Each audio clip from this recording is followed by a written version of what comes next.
ಎಲ್ಲರಿಗೂ ನಮಸ್ಕಾರ. ಆತ್ಮೀಯ 10ನೇ ತರಗತಿಯ ವಿದ್ಯಾರ್ಥಿಗಳೇ ಹಾಗೂ ರಾಜ್ಯದ ಸಮಸ್ತ ವಿಜ್ಞಾನ ವಿಷಯದ ವೃತ್ತಿ ಬಾಂಧವರೇ, ನಾನು ಈ ಒಂದು ವಿಡಿಯೋದಲ್ಲಿ ರಸಾಯನ ವಿಜ್ಞಾನಕ್ಕೆ ಸಂಬಂಧಪಟ್ಟಂತ ನಮ್ಮ 10ನೇ ತರಗತಿಯ ರಾಜ್ಯ ಮಟ್ಟದ ಅರ್ಧವಾರ್ಷಿಕ ಪರೀಕ್ಷೆಯ ಕೀ ಉತ್ತರಗಳನ್ನು ವಿವರಣೆಯೊಂದಿಗೆ ಬಿಡಿಸುವಂತಹ ಪ್ರಯತ್ನವನ್ನು ಮಾಡ್ತಾ ಇದ್ದೇನೆ. ಹಾಗಾದರೆ ನಾನು ಮಾಡುವಂತಹ ಈ ವಿಡಿಯೋ ನಿಮಗೆ ಇಷ್ಟವಾಗಿದ್ದಲ್ಲಿ ನನ್ನ ಸೈನ್ಸ್ ಎಕ್ಸ್ಪೆರಿಮೆಂಟ್ ಬೈ ಗಿರೀಶ್ ಎನ್ನುವಂತಹ ಚಾನಲ್ಗೆ, ಸೈನ್ಸ್ ಎಕ್ಸ್ಪೆರಿಮೆಂಟ್ ಬೈ ಗಿರೀಶ್ ಎನ್ನುವಂತಹ ಚಾನಲ್ಗೆ,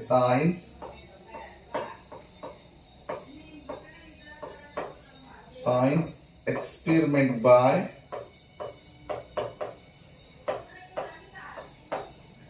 ಬೈ ಗಿರೀಶ್ ಎನ್ನುವಂತಹ ಚಾನಲ್ಗೆ ತಾವೆಲ್ಲರೂ ಸಬ್ಸ್ಕ್ರೈಬರ್ ಆಗಿ, ಹಾಗೆ ಈ ಒಂದು ವಿಡಿಯೋ ನಿಮಗೆ ಇಷ್ಟವಾಗಿದ್ದಲ್ಲಿ ಲೈಕ್ ಮಾಡಿ, ಶೇರ್ ಮಾಡಿ ಎಂದು ಕೇಳಿಕೊಳ್ಳುತ್ತಾ, ಹಾಗಾದರೆ ನಮ್ಮ ರಸಾಯನ ವಿಜ್ಞಾನದಲ್ಲಿ ಬರುವಂತಹ ಪ್ರಮುಖ ಪ್ರಶ್ನೆಗಳು ಯಾವುವು, ಆ ಪ್ರಶ್ನೆಗಳನ್ನ ಯಾವ ರೀತಿಯಾಗಿ ಬರೆದರೆ ಉತ್ತಮ ಅಂಕಗಳನ್ನ ಪಡೆಯಲಿಕ್ಕೆ ಸಾಧ್ಯ ಎನ್ನುವುದನ್ನ ನಾವು ಈ ಒಂದು ವಿಡಿಯೋದಲ್ಲಿ ನೋಡೋಣ. ಹಾಗಾದರೆ ರಸಾಯನ ವಿಜ್ಞಾನದ 14ನೇ ಪ್ರಶ್ನೆ ಈ ರೀತಿಯಾಗಿದೆ: ಕೆಳಗಿನವುಗಳಲ್ಲಿ ಒಂದು ಅಂತರುಷ್ಣಕ ಕ್ರಿಯೆ ಯಾವುದು ಎಂದರೆ? ಆಯ್ಕೆಗಳು ಹೀಗಿವೆ. ಆಪ್ಷನ್ ಎ ನೈಸರ್ಗಿಕ ಅನಿಲದ ಉರಿಸುವಿಕೆ ಅಂತ ಇದೆ. ಆಯ್ಕೆ ಬಿ ಸೀಸದ ನೈಟ್ರೇಟ್ ಅನ್ನ ಕಾಸುವಿಕೆ ಅಂತ ಇದೆ. ಆಪ್ಷನ್ ಸಿ ಏನಿದೆಪ್ಪ ಅಂದ್ರೆ ಜೈವಿಕ ವಸ್ತುಗಳ ವಿಘಟನೆ ಅಂತ ಇದೆ. ಆಪ್ಷನ್ ಡಿ ಸಂಕೀರ್ಣ ಆಹಾರದ ವಿಭಜನೆ ಅಂತ ಇದೆ. ಹಾಗಾದ್ರೆ ಈ ಪ್ರಶ್ನೆಗೆ ಉತ್ತರವನ್ನ ಬರೀಬೇಕಾದ್ರೆ ನಾವೀಗ ಆಲ್ರೆಡಿ ಅಭ್ಯಾಸ ಮಾಡಿರುವ ಹಾಗೆ, ಮೊದಲನೆಯ ಪಾಠದಲ್ಲಿ ಅಭ್ಯಾಸ ಮಾಡಿರುವ ಹಾಗೆ, ಕೆಲವೊಂದಿಷ್ಟು ರಾಸಾಯನಿಕ ಕ್ರಿಯೆಗಳು ನಡೆಯುತ್ತಿರುವಾಗ ಉಷ್ಣವು ಹೀರಿಕೆಯಾದರೆ ಅಂತಹ ಕ್ರಿಯೆಯನ್ನ ನಾವು ಅಂತರುಷ್ಣಕ ಕ್ರಿಯೆಗಳು ಅಂತ ಕರಿತೀವಿ, ಅಥವಾ ಇದನ್ನ ಇಂಗ್ಲಿಷ್ನಾಗ ಎಂಡೋಥರ್ಮಿಕ್ ರಿಯಾಕ್ಷನ್ ಅಂತ ಕರಿತೀವಿ. ಎಂಡೋಥರ್ಮಿಕ್ ರಿಯಾಕ್ಷನ್ ಅಂದ್ರೆ ಒಂದು ರಾಸಾಯನಿಕ ಕ್ರಿಯೆ ನಡೆದಾಗ ಉಷ್ಣವು ಹೀರಿಕೆಯಾಗುವಂತಹ ಕ್ರಿಯೆಗೆ. ಅದೇ ಒಂದು ರಾಸಾಯನಿಕ ಕ್ರಿಯೆ ನಡೆದಾಗ ಉಷ್ಣವು ಬಿಡುಗಡೆಯಾದರೆ ಅಂತಹ ಕ್ರಿಯೆಗಳನ್ನ ಬಹಿರುಷ್ಣಕ ಕ್ರಿಯೆಗಳು ಅಂತ ಕರಿತೇವೆ. ಈ ರೀತಿಯಾಗಿ ಎರಡು ರೀತಿ ಇದಾವೆ. ಕೊಟ್ಟಿರುವಂತಹ 4 ಆಯ್ಕೆಗಳಲ್ಲಿ ಮೊದಲನೇದು ನೈಸರ್ಗಿಕ ಅನಿಲದ ಉರಿಸುವಿಕೆ. ಈ ಕ್ರಿಯೆ ನಡೆದಾಗ ಏನಾಗುತ್ತೆ ಅಂದ್ರೆ ಉಷ್ಣವು ಉತ್ಪತ್ತಿ ಆಗ್ತದೆ, ಬಿಡುಗಡೆ. ಹಾಗಾಗಿ ಮೊದಲನೆಯ ಆಯ್ಕೆ ನೈಸರ್ಗಿಕ ಅನಿಲದ ಉರಿಸುವಿಕೆ ಉತ್ತರ ಅಲ್ಲ. ಸೀಸದ ನೈಟ್ರೇಟ್ ಅನ್ನ ಕಾಯಿಸಿದಾಗ ಗೊತ್ತಿದೆ, ಸೀಸದ ನೈಟ್ರೇಟ್ ಅಂದ್ರೆ PbNO3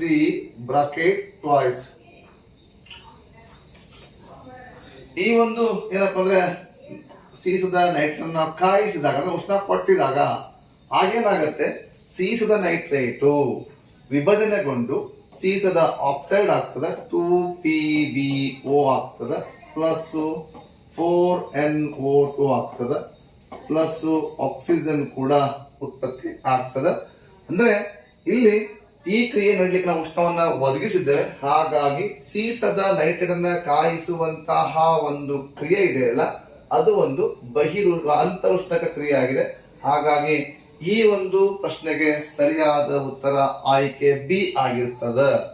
ಹಾಗೆಯೇ ಜೈವಿಕ ವಸ್ತುಗಳ ವಿಘಟನೆ ಅಂತ ಇದೆ. ನಮಗೆಲ್ಲ ಗೊತ್ತಿದೆ, ಯಾವುದೇ ಕೆಲವೊಂದಿಷ್ಟು ವಸ್ತುಗಳು ವಿಘಟನೆ ಕ್ರಿಯೆ ನಡೆಯುವಾಗಲೂ ಕೂಡ ಉಷ್ಣ ಉತ್ಪತ್ತಿ ಆಗ್ತದೆ ಅಥವಾ ಬಿಡುಗಡೆ. ಹಾಗಾಗಿ ಇದು ಕೂಡ ಒಂದು ಬಹಿರುಷ್ಣಕ ಕ್ರಿಯೆ ಆಗಿದೆ. ಸಂಕೀರ್ಣ ಆಹಾರದ ವಿಭಜನೆ, ನಾವು ಸೇವಿಸುವಂತಹ ಆಹಾರ ಸಂಕೀರ್ಣವಾದ ಆಹಾರವಾಗಿರ್ತದೆ. ಈ ಆಹಾರ ವಿಭಜನೆಗೊಂಡು ಗ್ಲೂಕೋಸ್ ಆಗ್ತದೆ. ಗ್ಲೂಕೋಸ್ ಆಗಿ ನಂತರ ಅದು ನಮ್ಮ ಒಂದು ಮೈಟೋಕಾಂಡ್ರಿಯದಲ್ಲಿ ಉತ್ಕರ್ಷಣೆಗೊಂಡಾಗ ಅಲ್ಲಿ ಕೂಡ ಶಕ್ತಿಯು ಉತ್ಪತ್ತಿ ಆಗ್ತದೆ. ಹಾಗಾಗಿ ಈ 3 ಆಯ್ಕೆಗಳು ಬಹಿರುಷ್ಣಕ ಕ್ರಿಯೆಗಳಾಗಿದ್ರೆ ಒಂದು ಮಾತ್ರ ಅಂತರುಷ್ಣಕ ಕ್ರಿಯೆ ಆಗಿದೆ. ಹಾಗಾಗಿ ಈ ಪ್ರಶ್ನೆಗೆ ಸರಿಯಾದ ಉತ್ತರ ಯಾವುದು ಅಂತಂದ್ರೆ ಸೀಸದ ನೈಟ್ರೇಟ್ ಅನ್ನ ಕಾಯಿಸುವಂತಹ ಕ್ರಿಯೆ ಅಂತರುಷ್ಣಕ ಕ್ರಿಯೆ ಆಗಿದೆ ಅಂತ ಹೇಳ್ಬೋದು. ಹಾಗೆ ಮುಂದಿನ ಪ್ರಶ್ನೆ ನೋಡ್ತಾ ಹೋದ್ರೆ 15ನೇ ಪ್ರಶ್ನೆ: ನೈಟ್ರಿಕ್ ಆಮ್ಲದ ಧೂಮಕ್ಕೆ ಹಿಡಿದಾಗ ಬಣ್ಣವನ್ನು ಬದಲಿಸುವ ಲಿಟ್ಮಸ್ ಕಾಗದ ಅಂತ ಇದೆ. ಆಯ್ಕೆಗಳು ಈ ರೀತಿಯಾಗಿವೆ.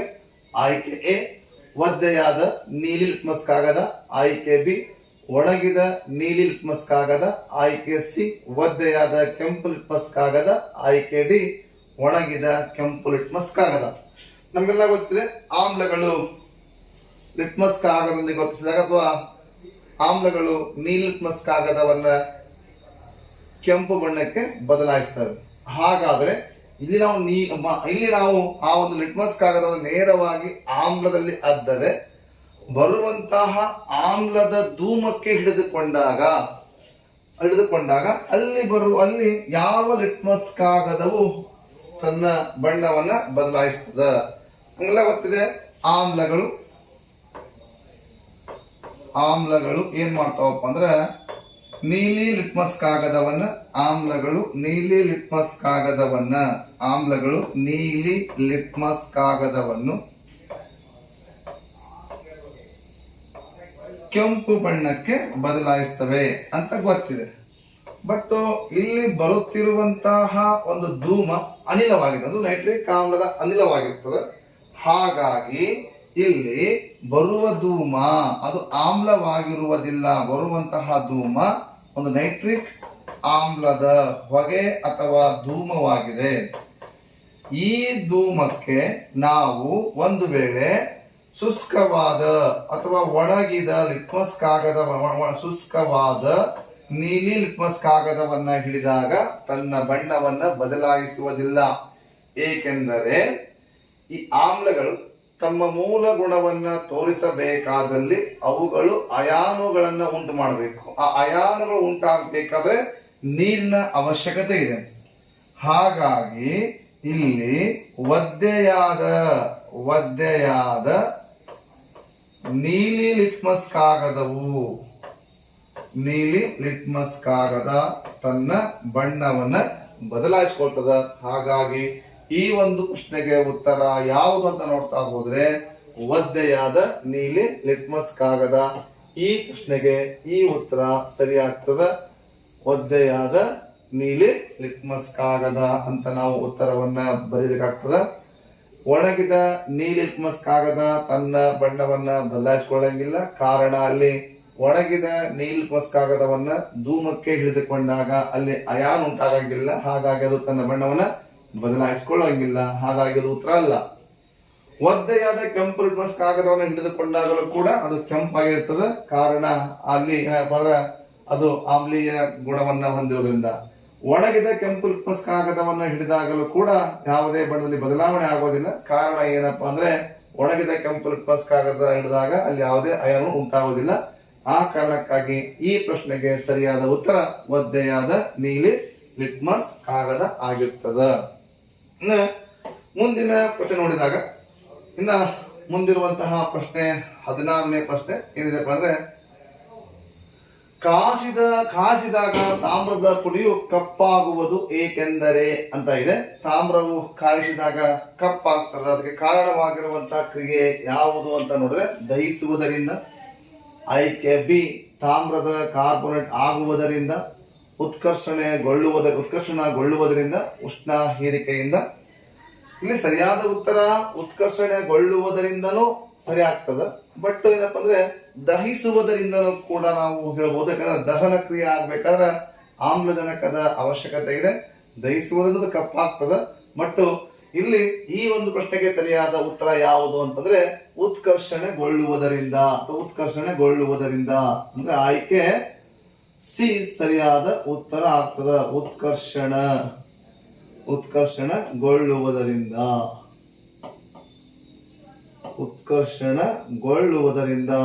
ತಾಮ್ರವು ಕಪ್ಪು ಬಣ್ಣಕ್ಕೆ ಬದಲಾಗ್ತದೆ. ನಾವು ಆಲ್ರೆಡಿ ಅಭ್ಯಾಸ ಮಾಡಿದ ರೆಡಾಕ್ಸ್ ಕ್ರಿಯೆ ನಡೆಯುವಾಗ ತಾಮ್ರಕ್ಕೆ ಆಮ್ಲಜನಕವನ್ನ ಹಾಯಿಸಿದಾಗ ತಾಮ್ರದ ಆಕ್ಸೈಡ್ ಆಗಿ ಕಪ್ಪು ಬಣ್ಣಕ್ಕೆ ಬದಲಾಗ್ತದೆ.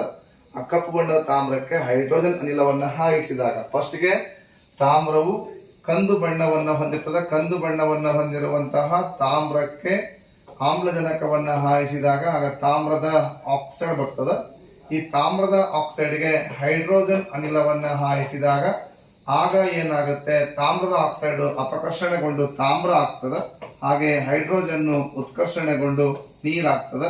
ಈ ರೀತಿಯಾಗಿ ಈ ತಾಮ್ರದ ಆಕ್ಸೈಡ್ ಇದೆಲ್ಲ ಇದು ಕಪ್ಪು ಬಣ್ಣವನ್ನು ಪಡ್ಕೊಳ್ತದ, ಕಪ್ಪು ಬಣ್ಣವನ್ನ ಪಡೆದುಕೊಳ್ತದ. ಈ ರೀತಿಯಾಗಿ ನಾವು ಸರಿಯಾದ ಉತ್ತರವನ್ನ ಬರಿಬೇಕಾದ್ರೆ ಈ ಒಂದು ಪ್ರಶ್ನೆಗೆ ಸರಿಯಾದ ಉತ್ತರ ಯಾವುದಪ್ಪ ಅಂದ್ರೆ ಉತ್ಕರ್ಷಣೆಗೊಳ್ಳುವುದರಿಂದ ಅದು ಕಪ್ಪು ಬಣ್ಣಕ್ಕೆ ಬದಲಾಗ್ತದ ಅಂತ ಹೇಳಿ ನಾವು ಬರಿಬಹುದು. ಇಷ್ಟು ಏನಪ್ಪಾ ಅಂದ್ರೆ ತಾಮ್ರನ ಏನಪ್ಪಾ ಅಂದ್ರೆ ಕಪ್ಪು ಬಣ್ಣಕ್ಕೆ ಬರ್ಲಿಕ್ಕೆ ಕಾರಣ ಅಂತ ಹೇಳ್ಬೋದು. ಇನ್ನ 17ನೇ ಪ್ರಶ್ನೆ, ಕ್ಷಾರಗಳು ಎಂದರೇನು ಅಂತ ಇದೆ. ನಮ್ಗೆಲ್ಲ ಗೊತ್ತಿದೆ ಕ್ಷಾರಗಳು ಎಂದರೆ ಏನಪ್ಪಾ ಅಂದ್ರೆ ಯಾವ ಪ್ರತ್ಯಾಮ್ಲಗಳು ನೀರಿನಲ್ಲಿ ಕರಗುತ್ತವೆಯೋ, ನೀರಿನಲ್ಲಿ ಕರಗುವ ಅಥವಾ ವಿಲೀನವಾಗುವ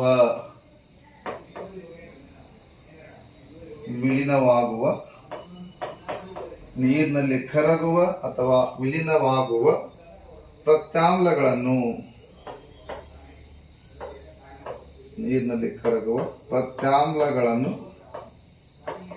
ಕ್ಷಾರಗಳು ಎನ್ನುವರು, ಅಥವಾ ಇವುಗಳನ್ನ ಇಂಗ್ಲಿಷ್ನಾಗ ಅಲ್ಕಲಿ ಅಂತ ಕರೀತಾರ. ಕ್ಷಾರಗಳು ಎನ್ನುವರು. ಉದಾಹರಣೆಗೆ ಸೋಡಿಯಂ ಹೈಡ್ರಾಕ್ಸೈಡ್, ಪೊಟ್ಯಾಸಿಯಂ ಹೈಡ್ರಾಕ್ಸೈಡ್ ಇಂತಹ ಪ್ರತ್ಯಾಮ್ಲಗಳು ನೀರಿನಾಗ ಕಲ್ತಾವ. ಇಂಥವಿ ಕ್ಷಾರಗಳು ಅಂತ ಕರಿತೇವೆ. ಇನ್ನ 18ನೇ ಪ್ರಶ್ನೆ ನೋಡ್ತಾ ಹೋದ್ರೆ 18ನೇ ಪ್ರಶ್ನೆ ಏನಿದೆಪ್ಪ ಅಂದ್ರೆ ಆಹಾರ ಪದಾರ್ಥಗಳನ್ನ ಗಾಳಿ ಪ್ರವೇಶಿಸದ ಸಂಗ್ರಹಗಳಲ್ಲಿ ಇಡುವುದು ಒಂದು ಉತ್ತಮ ಅಭ್ಯಾಸ ಏಕೆ ಅಂತ ಹೇಳಿದ್ರೆ, ಏಕೆಂದ್ರೆ ತುಂಬಾ ಸುಲಭವಾಗಿ ಬರೀಬಹುದು. ಏಕೆಂದರೆ ಕೆಲವೊಂದಿಷ್ಟು ಆಹಾರ ಪದಾರ್ಥಗಳನ್ನ ಎಣ್ಣೆಗಳಿಂದ ಮಾಡಲ್ಪಟ್ಟಿರ್ತಾವ. ಈ ರೀತಿ ಎಣ್ಣೆಗಳಿಂದ ಮಾಡಲ್ಪಟ್ಟಿರುವಂತಹ ಆಹಾರ ಪದಾರ್ಥಗಳು ಬೇಗನೆ ಉತ್ಕರ್ಷಣೆಗೆ ಒಳಗಾಗಿ ಅವು ಕಮಟುವಿಕೆ ಒಳಗಾಗ್ತಾವ. ಸರಳವಾಗಿ ಬರಿಬೇಕಂದ್ರೆ 18ನೇ ಪ್ರಶ್ನೆಗೆ ಆಹಾರವು ಉತ್ಕರ್ಷಣೆಯಾಗುವುದನ್ನ ತಡೆಯಲು, ಆಹಾರವು ಉತ್ಕರ್ಷಣೆಯಾಗುವುದನ್ನ ತಡೆಯಲು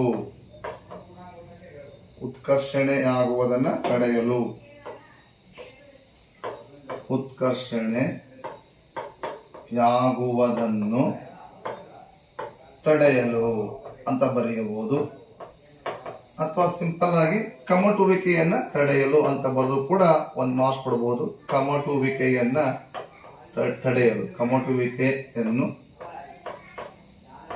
ತಡೆಯಲು ಅಂತಾನು ಬರೀಬಹುದು. ಅಥವಾ ಆಹಾರ ಬೇಗನೆ ಕೆಡದಂತೆ ರಕ್ಷಿಸಲು ಅಂತ ಬರೆದು ಮಾರ್ಕ್ಸ್ ಕೊಡಬಹುದು. ಆಹಾರವು ಬೇಗನೆ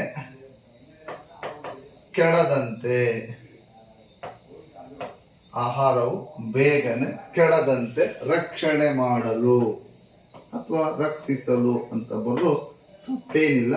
ಈ ರೀತಿಯಾಗಿ ಮಗು ಬೇರೆ ಬೇರೆ ಉತ್ತರವನ್ನು ಬರೆದಾಗ ಕೂಡ ಆ ಉತ್ತರವನ್ನು ನಾವು ಏನ್ ಮಾಡಬೇಕು, ಕನ್ಸಿಡರ್ ಮಾಡಿ ಮಾರ್ಕ್ಸ್ ಅನ್ನ ಕೊಡಬಹುದು. ಇಷ್ಟು ಏನಪ್ಪಾ ಅಂದ್ರೆ 18ನೇ ಪ್ರಶ್ನೆಗೆ ಸಂಬಂಧಪಟ್ಟಂತಹ ಉತ್ತರ ಆಯಿತು. ಇನ್ನ 19ನೇ ಪ್ರಶ್ನೆ ಏನಿದೆಪ್ಪ ಅಂದ್ರೆ ದಂತ ವೈದ್ಯರು ಪ್ರತ್ಯಾಮ್ಲೀಯ ಟೂತ್ ಪೇಸ್ಟ್ ನ ಬಳಕೆಯನ್ನ ಶಿಫಾರಸು ಮಾಡುತ್ತಾರೆ ಏಕೆ? ನಮಗೆಲ್ಲ ಗೊತ್ತಿರುವ ಹಾಗೆ ನಮ್ಮ ಬಾಯಿಯಲ್ಲಿರುವಂತಹ pH ಮೌಲ್ಯ 5.5ಕ್ಕಿಂತ ಕಡಿಮೆಯಾದ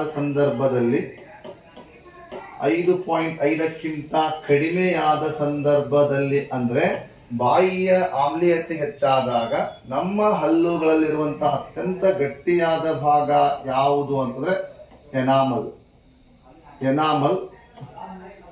ಈ ಎನಾಮಲ್ ಎನ್ನುವಂತಹ ಒಂದು ವಸ್ತು ನಮ್ಮ ದೇಹದ ಅತ್ಯಂತ ಗಟ್ಟಿಯಾದ ವಸ್ತು ಆಗಿರ್ತದೆ. ಇಂತಹ ಗಟ್ಟಿಯಾದ ಎನಾಮಲ್ ಬಾಯಿಯ pH ಮೌಲ್ಯ 5.5ಕ್ಕಿಂತ ಕಡಿಮೆಯಾದಾಗ ಅದು ಹುಳುಕತ್ತದ ಅಥವಾ ಹಲ್ಲುಗಳು ಕೊಳಿಲಿಕ್ಕೆ ಸ್ಟಾರ್ಟ್ ಆಗ್ತಾವ, ಸವಿಲಿಕ್ಕೆ ಸ್ಟಾರ್ಟ್ ಆಗ್ತಾವ. ಆ ಕಾರಣಕ್ಕಾಗಿ ಹಲ್ಲುಗಳ ಒಂದು ಕೊಳಿಬಾರ್ದು ಅಂದ್ರೆ ಬಾಯಿಯ pH ಮೌಲ್ಯ 5.5ಕ್ಕಿಂತ ಕಡಿಮೆ ಆಗಬಾರ್ದು ಅನ್ನೋ ಕಾರಣಕ್ಕಾಗಿ ಏನ್ ಮಾಡ್ತಾರ, ಪ್ರತ್ಯಾಮ್ಲೀಯ ಟೂತ್ ಪೇಸ್ಟ್ ಅನ್ನ ಕೊಡ್ತಾರೆ. ಸಿಂಪಲ್ ಆಗಿ ಯಾಕೆ ಹೆಂಗ್ ಬರಬೇಕು ಅಂದ್ರೆ ದಂತ ವೈದ್ಯರು ಪ್ರತ್ಯಾಮ್ಲೀಯ ಟೂತ್ ಪೇಸ್ಟ್ ನ ಬಳಕೆಯನ್ನ ಶಿಫಾರಸು ಮಾಡುತ್ತಾರೆ ಏಕೆಂದರೆ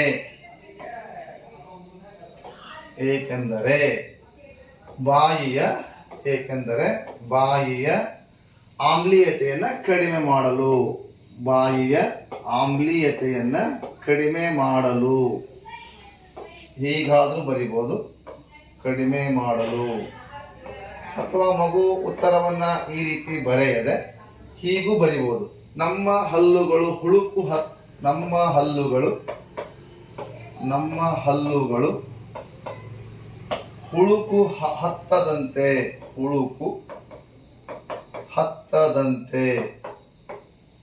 ಹುಳುಕು ಹತ್ತದಂತೆ ತಡೆಯಲು ಅಂತಾನು ಬರಿಬಹುದು, ಹೀಗೂ ಬರಿಬಹುದು. ಅಥವಾ ನಮ್ಮ ಬಾಯಿಯ pH ಮೌಲ್ಯವು 5.5ಕ್ಕಿಂತ ಕಡಿಮೆಯಾಗುವುದನ್ನು ತಡೆಯಲು, 5.5ಕ್ಕಿಂತ ಕಡಿಮೆಯಾಗುವುದನ್ನು ತಡೆಯಲು. ಈ ರೀತಿಯಾಗಿ ಮಗು ಯಾವುದೇ ಒಂದು ಈ ಪ್ರಶ್ನೆಗೆ ವಿವಿಧ ರೀತಿಯಾಗಿ ಉತ್ತರವನ್ನ ಕಡಿಮೆಯಾಗುವುದನ್ನ ತಡೆಯಲು ನಮಗೆ ದಂತ ವೈದ್ಯರು ಕಡಿಮೆಯಾಗುವುದನ್ನು ತಡೆಯಲು ನಮಗೆ ಏನ್ ಮಾಡ್ತಾರಪ್ಪ ಅಂದ್ರೆ ಪ್ರತ್ಯಾಮ್ಲೀಯ ಟೂತ್ ಪೇಸ್ಟ್ ಅನ್ನ ನೀಡ್ತಾರೆ ಅಂತ ಹೇಳಿ ಉತ್ತರವನ್ನ ಬರಿಬಹುದು. ಅಂದ್ರೆ ಒಂದು ಬಾಯಿಯ ಆಮ್ಲೀಯತೆಯನ್ನ ಕಡಿಮೆ ಮಾಡಲು, ನಮ್ಮ ಹಲ್ಲುಗಳು ಹುಳುಕು ಹತ್ತದಂತೆ ತಡೆಯಲು, ಅಥವಾ ನಮ್ಮ ಬಾಯಿಯ pH ಮೌಲ್ಯವು 5.5ಕ್ಕಿಂತ ಕಡಿಮೆಯಾಗುವುದನ್ನು ತಡೆಯಲು. ಇಲ್ಲಿ ಏನಾಗುತ್ತೆ, 5.5ಕ್ಕಿಂತ ಕಡಿಮೆಯಾದರೆ ಏನಾಗ್ತಪ್ಪ ಅಂದ್ರೆ ಆಗ ಹಲ್ಲುಗಳ ಅತ್ಯಂತ ಗಟ್ಟಿಯಾದ ಭಾಗವಾಗಿರುವಂತಹ ಎನಾಮಲ್ ಇದೆಯಲ್ಲ, ಎನಾಮಲ್ಲು ಈ ಕ್ಯಾಲ್ಸಿಯಂ ಹೈಡ್ರಾಕ್ಸಿ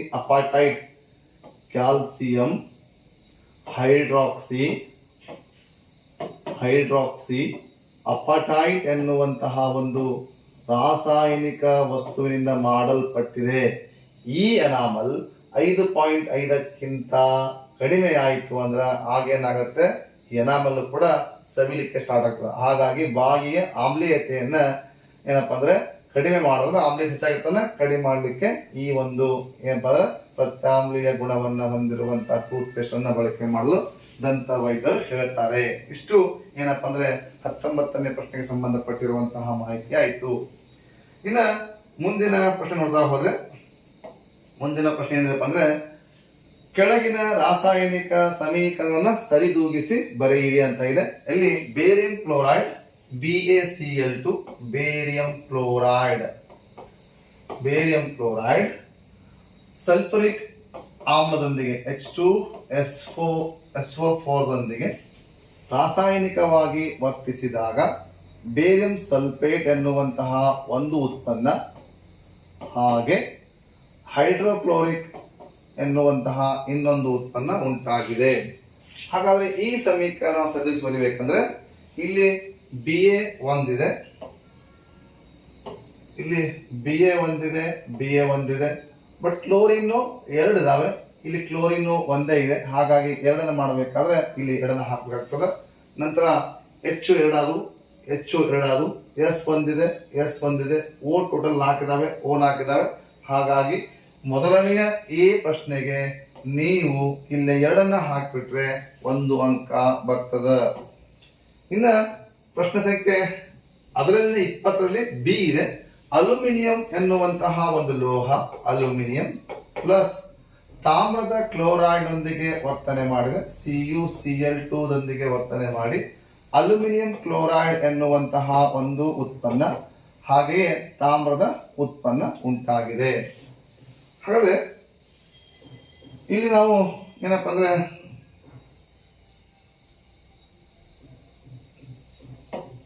ತಾಮ್ರ ಇದೆ, ಅಲ್ಯೂಮಿನಿಯಂ ಒಂದಿದೆ, ಅಲ್ಲಿ ಒಂದೇ ಸಮಸ್ಯೆ ಇಲ್ಲ. ಬಟ್ ತಾಮ್ರ ಒಂದಿದೆ, ಬಟ್ ಇಲ್ಲಿ ಕ್ಲೋರಿನ್ 2 ಇದಾವೆ, ಇಲ್ಲಿ ಕ್ಲೋರಿನ್ 3 ಇದಾವೆ. ಹಾಗಾಗಿ ಸಪೋಸ್ ನಾನು ಎರಡನ್ನ ಹಾಕಿದೆ ಅಂದ್ರೆ ಆಗ ಏನಾಗುತ್ತೆ, ಅಲ್ಯೂಮಿನಿಯಂ 2 ಆಗ್ತಾವ. ಆ ಅಲ್ಯೂಮಿನಿಯಂ ಮಾಡಲಿಕ್ಕೆ ಮತ್ತೆ ಇಲ್ಲಿ ಎರಡನ್ನ ಹಾಕ್ತೇನೆ, ಆಗ ಅಲ್ಯೂಮಿನಿಯಂ 2 ಆಯ್ತು.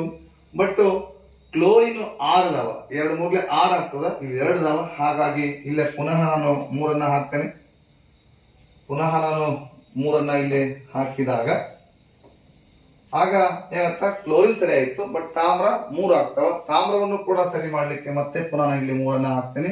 ಈ ರೀತಿಯಾಗಿ 2 3 ಹಾಕಿಬಿಟ್ರೆ ಈ ಒಂದು 20ನೆಯ ಪ್ರಶ್ನೆಗೆ ಸರಳವಾಗಿ 2 ಅಂಕಗಳನ್ನು ಪಡ್ಕೋಬಹುದು. ಇದೇ ಪ್ರಶ್ನೆಗೆ ಅಥವಾ ಕೂಡ ಇದೆ, ಏನಪ್ಪ ಇದೆಪ್ಪ ಅಂದ್ರೆ, ಕೆಳಗಿನ ಹೇಳಿಕೆಯನ್ನ ರಾಸಾಯನಿಕ ಸಮೀಕರಣ ರೂಪಕ್ಕೆ ಪರಿವರ್ತಿಸಿ ಸಮೀಕರಣವನ್ನ ಸರಿದೂಗಿಸಿ ಬರೆಯಿರಿ ಅಂತ ಇದೆ. ಹೈಡ್ರೋಜನ್ ಸಲ್ಫೈಡ್ ಅನಿಲವು ಗಾಳಿಯಲ್ಲಿ ಉರಿದು ನೀರು ಮತ್ತು ಸಲ್ಫರ್ ಡೈಆಕ್ಸೈಡ್ ಅನ್ನ ಉಂಟು ಮಾಡ್ತದ. ಹಾಗಾದ್ರೆ ನಾವು ಇಂತಹ ಒಂದು ವಾಕ್ಯ ರೂಪದ ರಾಸಾಯನಿಕ ಸಮೀಕರಣವನ್ನ ಮೊದಲಿಗೆ ಏನಪ್ಪಾ ಅಂದ್ರೆ ಸಮೀಕರಣ ರೂಪದಲ್ಲಿ ಬರ್ಕೋಬೇಕಾಗ್ತದೆ. ಹೈಡ್ರೋಜನ್ ಸಲ್ಫೈಡ್ ಅನಿಲವು ಅಂದ್ರೆ H2S ಎನ್ನುವಂತಹ ಒಂದು ಅನಿಲವು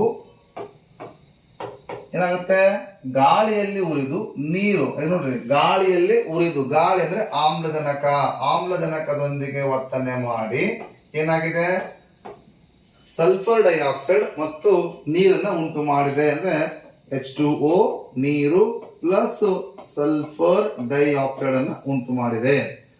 ಹಾಗೆ ಇದು ಒಂದು ಕಚ್ಚಾ ರಾಸಾಯನಿಕ ಸಮೀಕರಣ ಆಗ್ತದೆ. ಈಗ ನಾವು ಇದನ್ನ ಸರಿಯಾಗಿ ಬರೀಬೇಕು, ಅಂದ್ರೆ ಸರಿದೂಗಿಸಿ ಬರೀಬೇಕಾಗಿದೆ. ಇಲ್ಲಿ ಇದನ್ನ ದ್ರಾವಣ ಲಿಕ್ವಿಡ್ ಅಂತೀವಿ, ಇದನ್ನ ಗ್ಯಾಸ್ ದ್ರವ ಅಂತೀವಿ. ಇಲ್ಲಿ H ಹಿಡಿದಾವೆ, ಇಲ್ಲಿ H ಹಿಡಿದ ಸಮಸ್ಯೆ ಇಲ್ಲ. S ಒಂದೇ ಇದೆ. ಇಲ್ಲಿ O ಹಿಡಿದಾವೆ, ಇಲ್ಲಿ O ಟೋಟಲ್ 3 ಇದಾವೆ. ಹಾಗಾಗಿ ನಾನು ಈಗ O ಅನ್ನ ಸರಿ ಮಾಡಬೇಕಾಗಿದೆ. ಹಾಗಾಗಿ ಸಪೋಸ್ ನಾನು ಇಲ್ಲೇ 2 ಹಾಕಿದೆ ಅಂತ ತಿಳ್ಕೊಡಿ. ಆಗ ಆಕ್ಸಿಜನ್ 4 ಆಗ್ತಾವ, ಇಲ್ಲಿ 3 ಇದಾವ. ಇಲ್ಲಿ ಕೂಡ 4 ಮಾಡ್ಲಿಕ್ಕೆ ಸಪೋಸ್ ನಾ 2 ಹಾಕಿದೆ ಅಂತಂದ್ರೆ ಆಗೇನಾಗತ್ತೆ ನೋಡ್ರಿ, H2 ಅದು, ಬಟ್ ಇಲ್ಲಿ H4 ಅದು. ಹಾಗಾಗಿ ಪುನಃ ಇಲ್ಲಿ 2 ಹಾಕ್ತಾನೆ.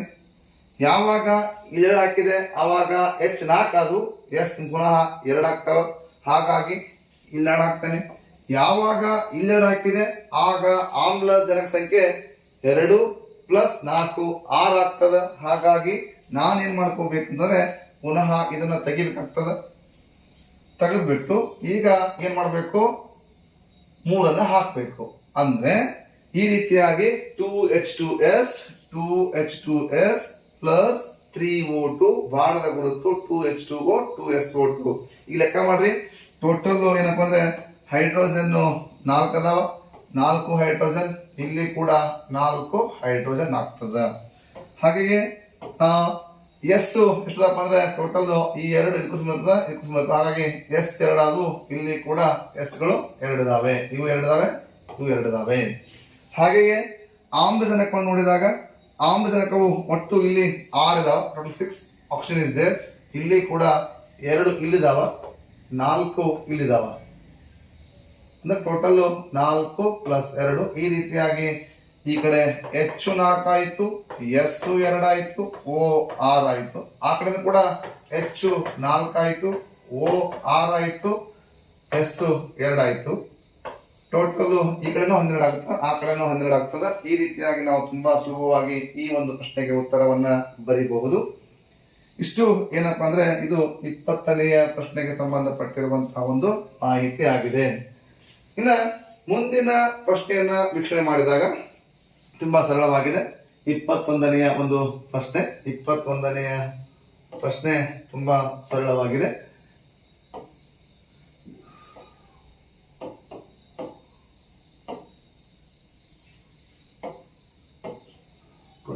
ಕ್ವೆಶ್ಚನ್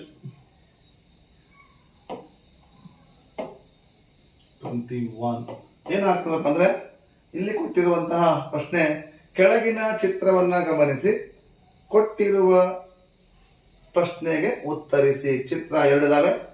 ಚಿತ್ರ 1ರಲ್ಲಿ ಹೈಡ್ರೋಕ್ಲೋರಿಕ್ ದ್ರಾವಣ ಇದೆ ಅಥವಾ HCl ಆಮ್ಲ ಇದೆ. ಚಿತ್ರ 2ರಲ್ಲಿ ಸಕ್ಕರೆಯ ದ್ರಾವಣ ಇದೆ. ಯಾವ ಜೋಡಣೆಯಲ್ಲಿ ಬಲ್ಬ್ ಉರಿಯುತ್ತದೆ? ನಿಮ್ಮ ಉತ್ತರಕ್ಕೆ ಕಾರಣವನ್ನ ಬರೆಯಿರಿ ಅಂತ ಇದೆ. ಚಿತ್ರ 1ರ ಜೋಡಣೆಯಲ್ಲಿ ಚಿತ್ರ ಅಥವಾ ಜೋಡಣೆ 1ರಲ್ಲಿ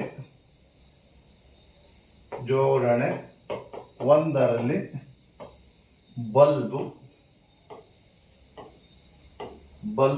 ಬೆಳಗುತ್ತದೆ ಅಥವಾ ಉರಿಯುತ್ತದೆ ಅಥವಾ ಹತ್ತುತ್ತದೆ. ಚಿತ್ರ ಅಥವಾ ಜೋಡಣೆ 1ರಲ್ಲಿ ಬಲ್ಬ್ ಬೆಳಗುತ್ತದೆ ಅಥವಾ ಉರಿಯುತ್ತದೆ, ಬೆಳಗುತ್ತದೆ ಅಥವಾ ಉರಿಯುತ್ತದೆ. ಕಾರಣ, ಈ ದ್ರಾವಣದಲ್ಲಿ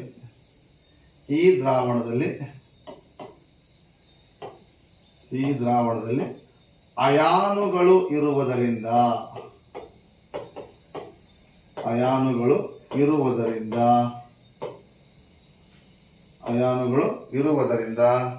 ವಿದ್ಯುತ್ತನ್ನ ಹರಿಯುವಂತೆ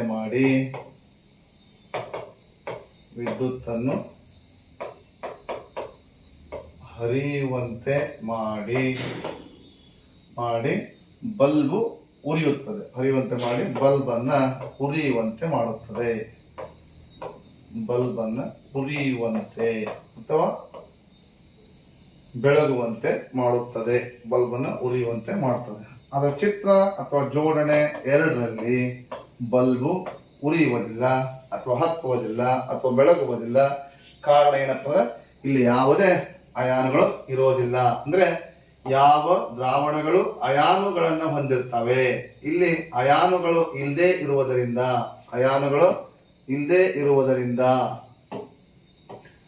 ಇಲ್ಲಿ ಯಾವುದೇ ಒಂದು ಅಯಾನುಗಳು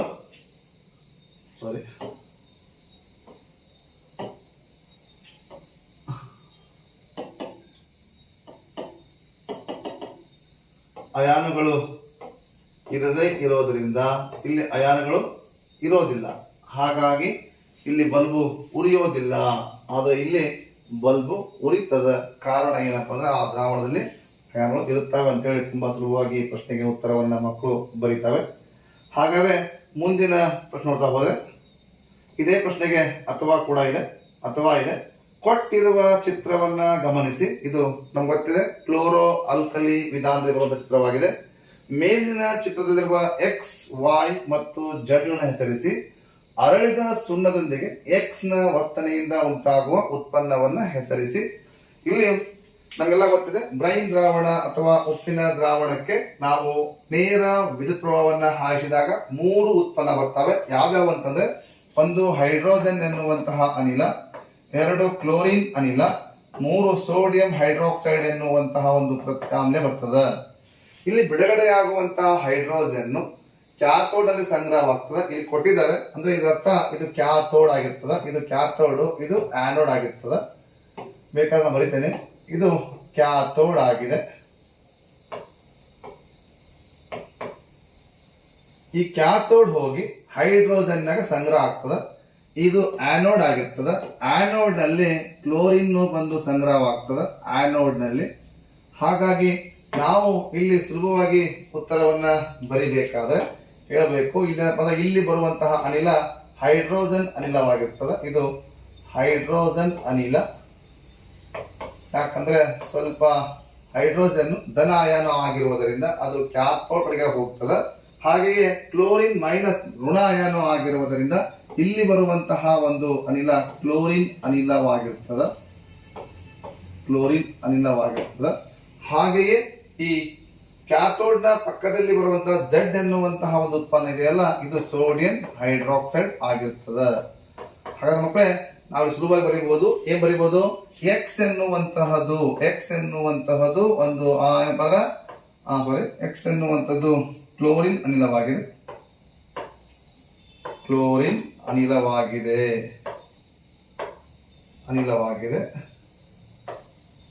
ವಾಯ್ ಎನ್ನುವುದು ಏನಾಗಿದೆ? ಹೈಡ್ರೋಜನ್ ಅನಿಲವಾಗಿದೆ.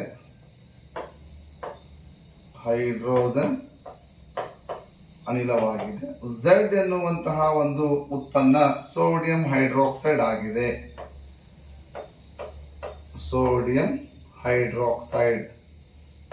ಈ ರೀತಿಯಾಗಿ ನಾವು ಇಷ್ಟು ಬರೆದ್ರೆ ಇದಕ್ಕೆ 1 ಮಾರ್ಕ್ಸ್ ಇದೆ. ಹಾಗೆ ಇದೇ ಪ್ರಶ್ನೆಗೆ ಇದರಲ್ಲಿ ಇನ್ನೊಂದು ಪ್ರಶ್ನೆ ಇದೆ. ಏನಿದೆಪ್ಪ ಅಂದ್ರೆ, ಅರಳಿದ ಸುಣ್ಣದೊಂದಿಗೆ ಎಕ್ಸ್ ನ ವರ್ತನೆ. ಎಕ್ಸ್ ಏನಪ್ಪ ಅಂದ್ರೆ ಕ್ಲೋರಿನ್ ಅನಿಲ. ಈ ಕ್ಲೋರಿನ್ ಅನಿಲ ಅರಳಿದ ಸುಣ್ಣದೊಂದಿಗೆ ವರ್ತನೆ ಮಾಡಿದ್ರೆ, ನಮಗೆಲ್ಲ ಗೊತ್ತಿದೆ ಅರಳಿದ ಸುಣ್ಣ ಅಂದ್ರೆ CaOH2 ಕ್ಯಾಲ್ಸಿಯಂ ಹೈಡ್ರಾಕ್ಸೈಡ್. ಇದರೊಂದಿಗೆ ವರ್ತನೆ ಮಾಡ್ತು ಅಂದ್ರೆ ಬಂದಿರುವಂತಹ ಎಕ್ಸ್ ಉತ್ಪನ್ನ ಅರಳಿದ ಸುಣ್ಣದ ವರ್ತನೆ ಮಾಡಿದಾಗ ಬರುವಂತಹ ಉತ್ಪನ್ನ ಕೇಳಿದಾರೆ. ಅಲ್ಲಿ ಕೇವಲ ಇದರ ಕ್ರಿಯೆನೇ ಕೇಳಿಲ್ಲ, ಸುಮ್ಮನೆ ಏನಪ್ಪಾ ಬರುವ ಉತ್ಪನ್ನವನ್ನ ಕೇಳಿದ್ದಾರೆ. ಹಾಗಾಗಿ ಇಲ್ಲಿ ಬರುವಂತಹ ಉತ್ಪನ್ನ ಯಾವುದು ಅಂದ್ರೆ ಕ್ಯಾಲ್ಸಿಯಂ ಆಕ್ಸಿಕ್ಲೋರೈಡ್. ನೀವು ಇದರ ಸಮೀಕರಣ ಬರೆಯೋದು ಅವಶ್ಯಕತೆ ಇಲ್ಲ. ನೀವೇನು ಬರೀಬೇಕಾಗಿತ್ತು ಅಂದ್ರೆ ಇಲ್ಲಿ ಏನಪ್ಪಾ ಅಂದ್ರೆ ಅರಳಿ ಸುಣ್ಣದೊಂದಿಗೆ ಎಕ್ಸ್ ಒಟ್ಟಿನಿಂದ ಉಂಟಾಗುವ ಉತ್ಪನ್ನ ಚಲುವೆ ಪುಡಿ. ಚಲುವೆ ಪುಡಿ ಉಂಟಾಗ್ತದ. ಚಲುವೆ ಪುಡಿ ಅಥವಾ ಬ್ಲೀಚಿಂಗ್ ಪೌಡರ್ ಅಂತ ಬರಿಬಹುದು. ಅಥವಾ CaOCl2 ಎನ್ನುವಂತಹ ಉತ್ಪನ್ನ ಉಂಟಾಗುತ್ತದೆ ಅಂತ ಬರೆದು ಕೂಡ ತಪ್ಪೇನಿಲ್ಲ. ಯಾಕಂದ್ರೆ ಇದು ಅರಳಿದ ಸುಣ್ಣವಾಗಿರ್ತದೆ. ಈ ಅರಳಿದ ಸುಣ್ಣಕ್ಕೆ ಕ್ಲೋರಿನ್ ಅನಿಲವನ್ನ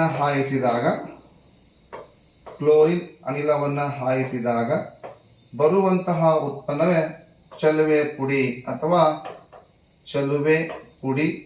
ಕ್ಯಾಲ್ಸಿಯಂ. ಇದರ ಹೆಸರು ಕ್ಯಾಲ್ಸಿಯಂ ಆಕ್ಸಿಕ್ಲೋರೈಡ್. ಕ್ಯಾಲ್ಸಿಯಂ ಆಕ್ಸಿಕ್ಲೋರೈಡ್ ಆಗಿರ್ತದೆ.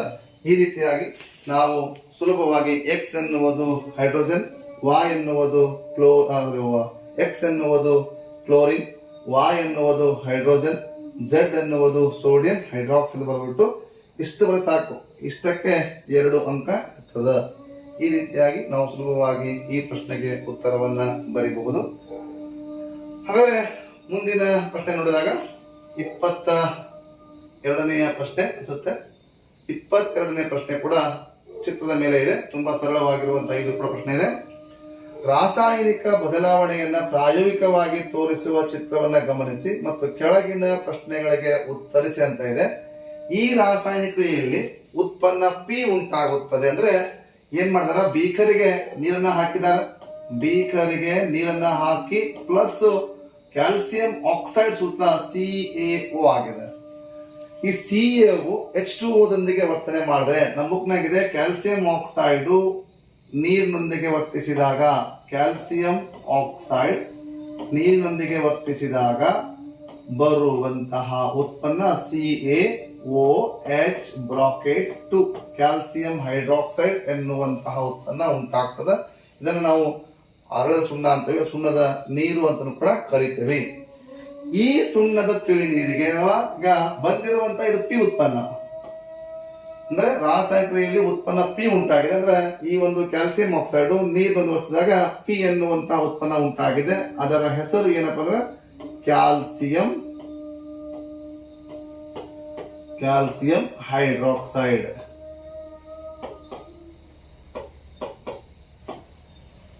ಕ್ಯಾಲ್ಸಿಯಂ ಹೈಡ್ರಾಕ್ಸೈಡ್ ಎನ್ನುವಂತಹ ಉತ್ಪನ್ನ ಉಂಟಾಗಿದೆ. ಇಲ್ಲಿ ಈ ಕ್ಯಾಲ್ಸಿಯಂ ಹೈಡ್ರಾಕ್ಸೈಡ್ ಗೆ ಇಂಗಾಲದ ಡೈಆಕ್ಸೈಡ್ ಹಾಯಿಸಿದಾಗ ಕ್ಯೂ ಲವಣ ಉಂಟಾಗ್ತದೆ. ಗೊತ್ತಿದೆಪ್ಪ ಅಂದ್ರೆ ಈ ಒಂದು ಕಾರ್ಬನ್ ಡೈಆಕ್ಸೈಡ್ ಅನಿಲ ಪರೀಕ್ಷೆ ಮಾಡಬೇಕಾದ್ರೆ ಸುಣ್ಣದ ತಿಳಿ ನೀರಿಗೆ ಕಾರ್ಬನ್ ಡೈಆಕ್ಸೈಡ್ ಹಾಯಿಸಿದಾಗ ಆ ನೀರು ಹಾಲಿನಂತೆ ಬಿಳಿ ಆಗ್ತದೆ. ಇದರ್ಥ ಏನಪ್ಪಾ ಅಂದ್ರೆ ಈ CaOH ಬ್ರಾಕೆಟ್ 2 ಗೆ ಕಾರ್ಬನ್ ಡೈಆಕ್ಸೈಡ್ ಅನಿಲವನ್ನ ಹಾಯಿಸಿದಾಗ ಅಲ್ಲೇನಾಗ್ತದಪ್ಪ ಅಂದ್ರೆ ಬರುವಂತಹ ಉತ್ಪನ್ನ ಯಾವುದು ಅಂತಂದ್ರೆ CaCO3 ಪ್ಲಸ್ H2O ಉಂಟಾಗ್ತದೆ. ಅಂದ್ರೆ ಇಲ್ಲಿ ಬರುವಂತಹ ಲವಣ ಕ್ಯೂ ಲವಣ ಯಾವುದು ಅಂತಂದ್ರೆ ಕ್ಯಾಲ್ಸಿಯಂ ಕಾರ್ಬೋನೇಟ್ ಆಗಿರ್ತದೆ. ಇಲ್ಲೇ ಬರೀಬೇಕು ಪಿ ಎನ್ನುವಂತ ಉತ್ಪನ್ನ ಕ್ಯಾಲ್ಸಿಯಂ ಹೈಡ್ರಾಕ್ಸೈಡ್ ಆಗಿದೆ. ಈ ಕ್ಯಾಲ್ಸಿಯಂ ಹೈಡ್ರಾಕ್ಸೈಡ್ ಗೆ ಅಂದ್ರೆ ಪಿ ಎನ್ನುವಂತಹ ಒಂದು ಉತ್ಪನ್ನಕ್ಕೆ ಇಂಗಾಲದ ಡೈಆಕ್ಸೈಡ್ ಹಾಯಿಸಿದಾಗ ಕ್ಯೂ ಎನ್ನುವಂತ ಲವಣ ಯಾವುದು ಅಂದ್ರೆ ಕ್ಯಾಲ್ಸಿಯಂ ಕಾರ್ಬೋನೇಟ್ ಉಂಟಾಗುತ್ತದೆ.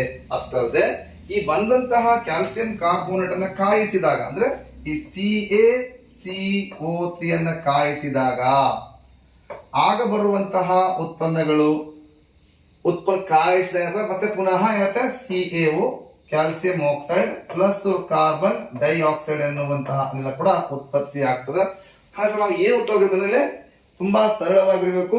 ಪಿ ಎನ್ನುವುದು ಕ್ಯಾಲ್ಸಿಯಂ ಹೈಡ್ರಾಕ್ಸೈಡ್, ಕ್ಯೂ ಎನ್ನುವಂತ ಲವಣ ಕ್ಯಾಲ್ಸಿಯಂ ಕಾರ್ಬೋನೇಟ್ ಆಗಿದೆ.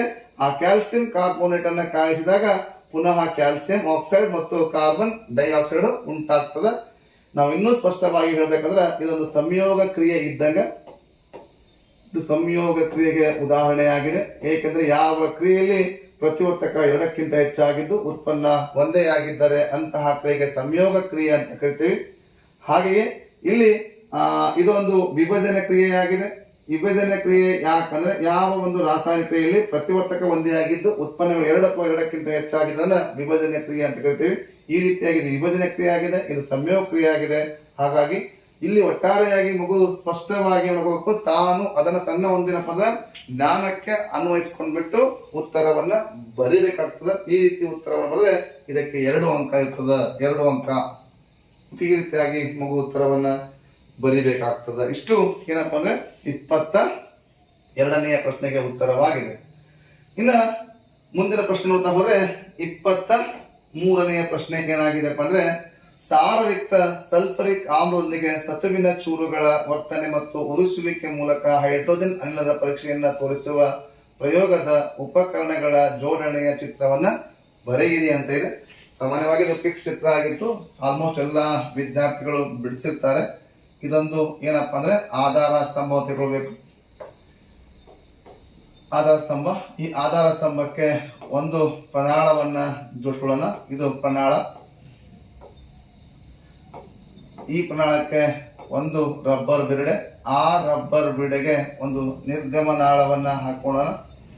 ಆ ನಿರ್ಗಮನಾಳವನ್ನ ಏನ್ ಮಾಡೋಣ ಅಂದ್ರೆ ಸಾಬೂನಿನ ದ್ರಾವಣ ತುಂಬಿರುವಂತಹ ಒಂದು ಪಾತ್ರೆಯಲ್ಲಿ ಇಡೋಣ ಅಥವಾ ಬೀಕರ್ನಲ್ಲಿ ಹಾಕಿಡೋಣ. ಇದು ಸಾಬೂನಿನ ದ್ರಾವಣ. ಹಾಗೆಯೇ ಈ ಒಂದು ಏನಪ್ಪಾ ಅಂದ್ರೆ ಪ್ರಣಾಳದ ಒಳಗಡೆ ಸತುವಿನ ಚೂರುಗಳನ್ನ ಹಾಕೋಣ, ಸತುವಿನ ಚೂರುಗಳು.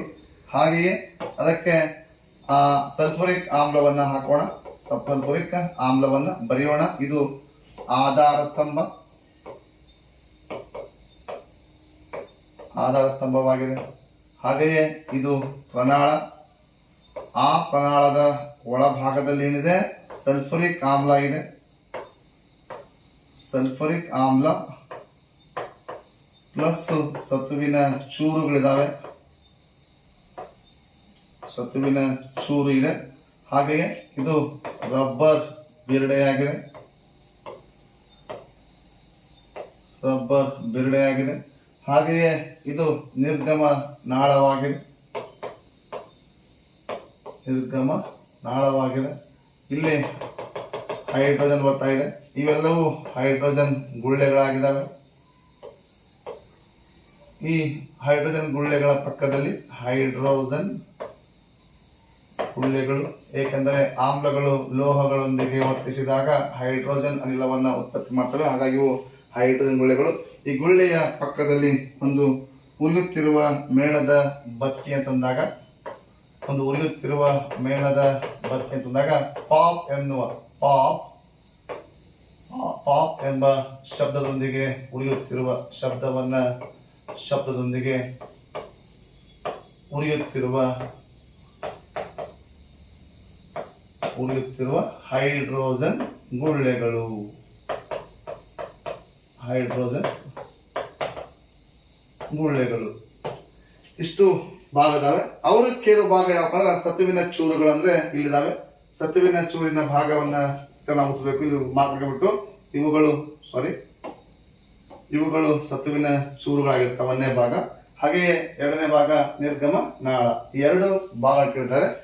ಕೆಲವು ಮಗು ಶಾಲೆಯಲ್ಲಿ ಪ್ರಯೋಗ ಮಾಡಿರ್ತ ಟೀಚರು ಯಾವ ರೀತಿ ಅಂದ್ರೆ, ಒಂದು ಏನಪ್ಪಾ ಅಂದ್ರೆ ಕೊನಿಕಲ್ ಫ್ಲಾಸ್ಕ್ ಅನ್ನ ತೆಗೆದುಕೊಂಡ್ಬಿಟ್ಟು ಆ ಕೊನಿಕಲ್ ಫ್ಲಾಸ್ಕಿನ ಒಳಗಡೆ ಸತುವಿನ ಚೂರನ್ನ ಹಾಕಿರ್ತಾರೆ. ಸಾಮಾನ್ಯವಾಗಿ ನಾನು ತೋರಿಸ್ತಾ ಇದ್ದೆ ನೋಡಿ, ಇವೆಲ್ಲ ಸತುವಿನ ಚೂರುಗಳು.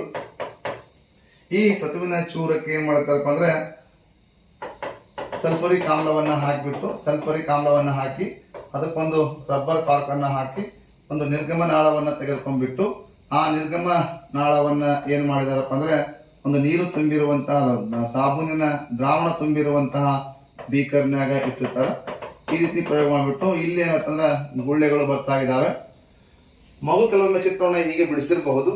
ಆಗ ಏನಾಗುತ್ತೆ ಅಂದ್ರೆ ಈ ತರ ಚಿತ್ರವನ್ನ ಹಾಕಿದಾಗಲೂ ಕೂಡ ಅಂಕಗಳನ್ನ ಕೊಡಬೇಕಾಗ್ತದೆ. ಇದು ಒಂದೇನಪ್ಪಾ ಅಂದ್ರೆ ಕೊನಿಕಲ್ ಫ್ಲಾಸ್ಕ್ ಆಗಿದೆ.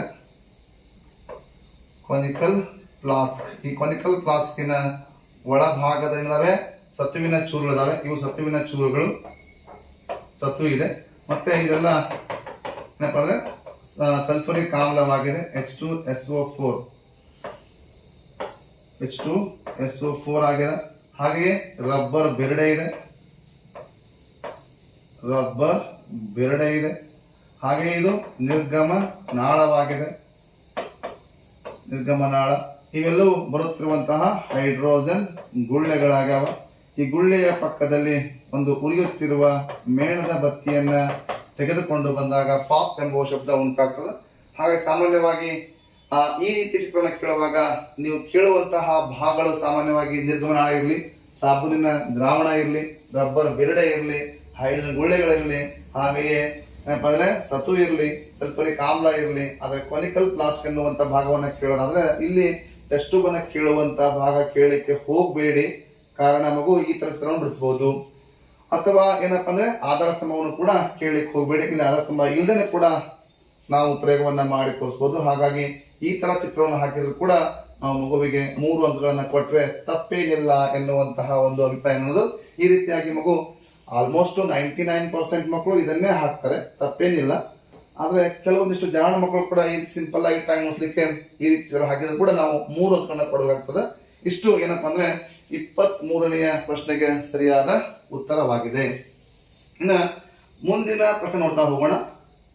24ನೆಯ ಪ್ರಶ್ನೆ, ಒಂದು ರಾಸಾಯನಿಕ ಕ್ರಿಯೆ ನಡೆದಿದೆ ಎಂದು ನಿರ್ಧರಿಸಲು ಸಹಾಯ ಮಾಡುವ ವೀಕ್ಷಣೆಗಳು ಯಾವುವು? ಅಂದ್ರೆ ಒಂದು ರಾಸಾಯನಿಕ ಕ್ರಿಯೆ ಆಗಿದೆ ಅಂತ ಗೊತ್ತಾಗ್ಲಿಕ್ಕೆ ಇರುವಂತಹ ಅಂಶಗಳು ಯಾವುವು ಗೊತ್ತಿದೆ ಅಂದ್ರೆ, ಒಂದನೇದ್ದು ಏನಪ್ಪಾ ಅಂದ್ರೆ ಬಣ್ಣದಲ್ಲಿ ಬದಲಾವಣೆ ಆಗ್ಬೋದು. ಬಣ್ಣದಲ್ಲಿ ಬದಲಾವಣೆ ಆಯಿತು ಅಂದ್ರೆ ರಾಸಾಯನಿಕ ಕ್ರಿಯೆ ಆಗಿದೆ ಅಂತ ಅರ್ಥ, ಬಣ್ಣದಲ್ಲಿ ಬದಲಾವಣೆ. ಎರಡನೇದ್ದು ತಾಪದಲ್ಲಿ ಬದಲಾವಣೆ ಆಗ್ಬೋದು, ತಾಪದಲ್ಲಿ ಬದಲಾವಣೆ. ಮೂರನೇದ್ದು ವಾಸನೆಯಲ್ಲಿ ಬದಲಾವಣೆ ಆಗ್ಬೋದು, ವಾಸನೆಯಲ್ಲಿ ಬದಲಾವಣೆ. ನಾಲ್ಕನೇದ್ದು ಸ್ಥಿತಿ ಬದಲಾವಣೆ ಆಗ್ಬೋದು, ಸ್ಥಿತಿ ಬದಲಾವಣೆ ಆಗ್ಬೋದು. ಐದನೇದ್ದು ಯಾವುದೋ ಅನಿಲಗಳು ಬಿಡುಗಡೆ ಆಗ್ಬೋದು, ಅನಿಲಗಳ ಬಿಡುಗಡೆ. ಇವೆಲ್ಲವೂ ಏನಪ್ಪಾ ಅಂದ್ರೆ ರಾಸಾಯನಿಕ ಕ್ರಿಯೆ ಆಗಿದೆ ಎಂದು ತಿಳಿದುಕೊಳ್ಳಲು ಇರುವಂತಹ ಪ್ರಮುಖ ಅಂಶಗಳು. ಎಲ್ಲವೂ ಆಗ್ಬೇಕಂತಿಲ್ಲ, ಯಾವುದಾದ್ರೂ ಒಂದಾಗಿರ್ಬೋದು, ಇಲ್ಲ ಎಲ್ಲವೂ ಕೂಡ ಆಗಬಹುದು. ಇನ್ನ ಇದು ಎ ಪ್ರಶ್ನೆಗೆ ಸಂಬಂಧಪಟ್ಟದ ಉತ್ತರವಾಗಿದೆ. ಅದೇ ಪ್ರಶ್ನೆಯಲ್ಲಿ ಬಿ ಇದೆ, ನೀರಿನ ವಿದ್ಯುತ್ ವಿಭಜನೆಯಲ್ಲಿ ಕ್ಯಾಥೋಡ್ ಮತ್ತು ಆನೋಡ್ ನಲ್ಲಿ ಬಿಡುಗಡೆಯಾಗುವ ಅನಿಲಗಳನ್ನು ಹೆಸರಿಸಿ. ನಮಗೆ ಗೊತ್ತಿದೆ, ನೀರಿನ ವಿದ್ಯುತ್ ವಿಭಜಕ ಹಾಕುವಾಗ ಒಂದು ಪ್ಲಾಸ್ಟಿಕ್ ಮಗ್ ಅನ್ನ ತಗೊಳ್ತೇವೆ. ಇದು ಪ್ಲಾಸ್ಟಿಕ್ ಮಗ್ಗು, ಅದರ ಒಳಗಡೆ ಎರಡು ಏನಪ್ಪ ಅಂದ್ರೆ ಗ್ರಾಫೈಟ್ ದಂಡ ಹಾಕಿರ್ತೇವೆ. ಅಂದ್ರೆ ನೀರು ಸೋರದ ಹಾಗೆ ಪೆನ್ಸಿಲ್ ಹಾಕೊಂಡ್ಬಿಟ್ಟು 2 ಗ್ರಾಫೈಟ್ ದಂಡವನ್ನ ಹಾಕಿರ್ತೇವೆ.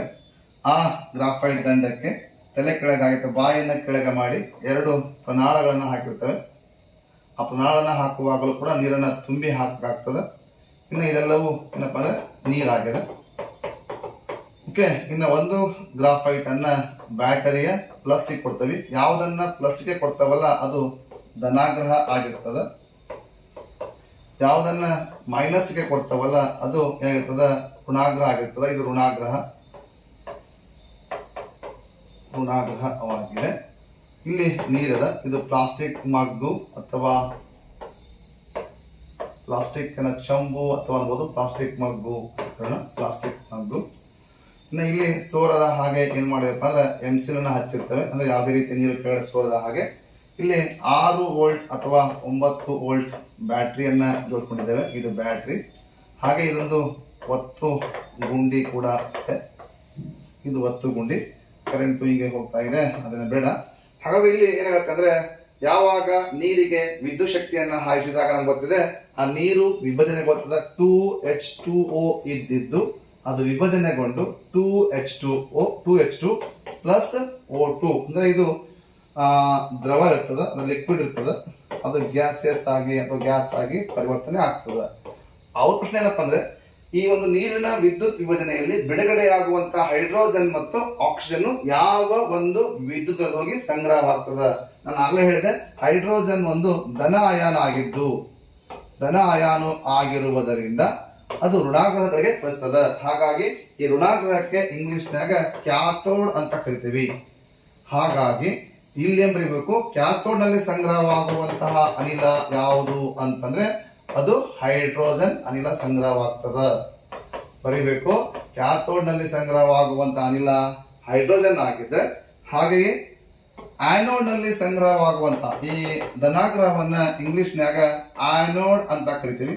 ಹಾಗಾಗಿ ಈ ಆನೋಡ್ ನಲ್ಲಿ ಸಂಗ್ರಹವಾಗುವಂತ ಅನಿಲ ಯಾವುದು ಅಂತಂದ್ರೆ ಆಕ್ಸಿಜನ್.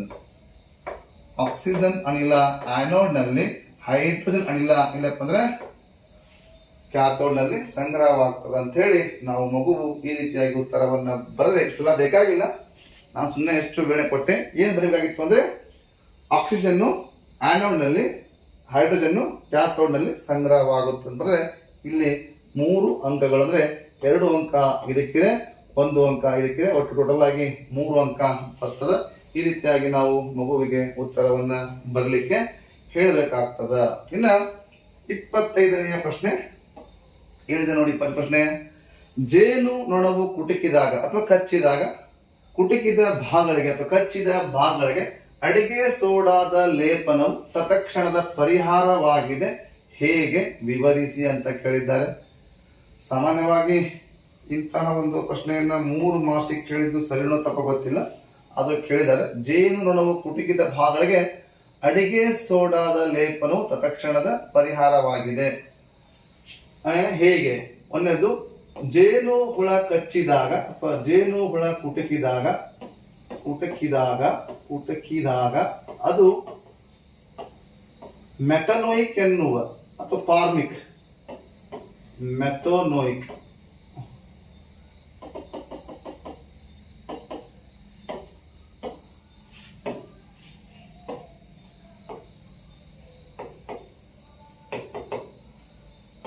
ಮೆಥನೋಯಿಕ್ ಎನ್ನುವ ಆಮ್ಲವನ್ನು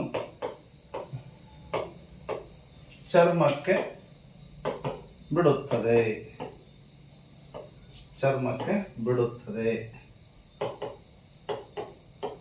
ಈ ಆಮ್ಲವು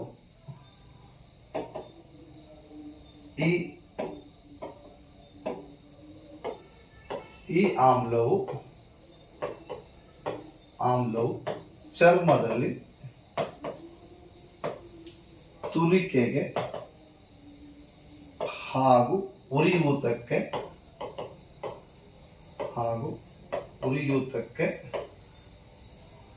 ಕಾರಣವಾಗುತ್ತದೆ.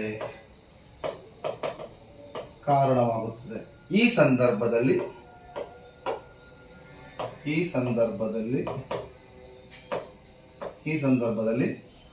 ಆಮ್ಲೀಯ ಗುಣವನ್ನ ಕಡಿಮೆ ಮಾಡಬೇಕಾದ್ರೆ ಪ್ರತ್ಯಾಮ್ಲೀಯ ಗುಣವನ್ನು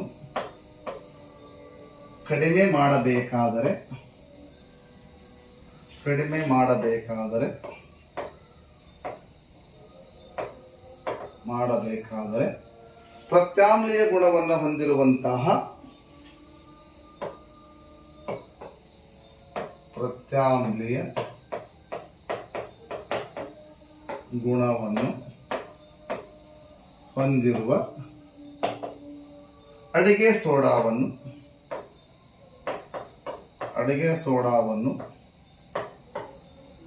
ಲೇಪನ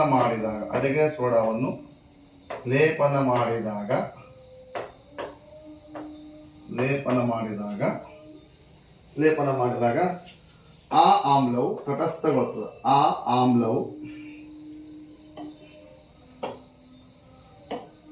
ಮಾಡಿದಾಗ ಆಮ್ಲವು ತಟಸ್ಥಗೊಂಡು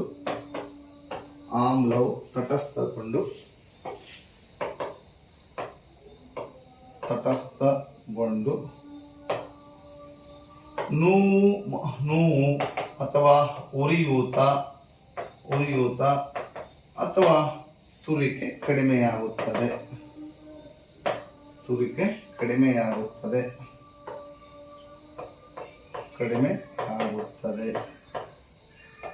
ಆದ್ದರಿಂದ ಇದು ತತ್ಕ್ಷಣದ ಪರಿಹಾರವಾಗಿದೆ ಅಂತ ಬರೀಬಹುದು.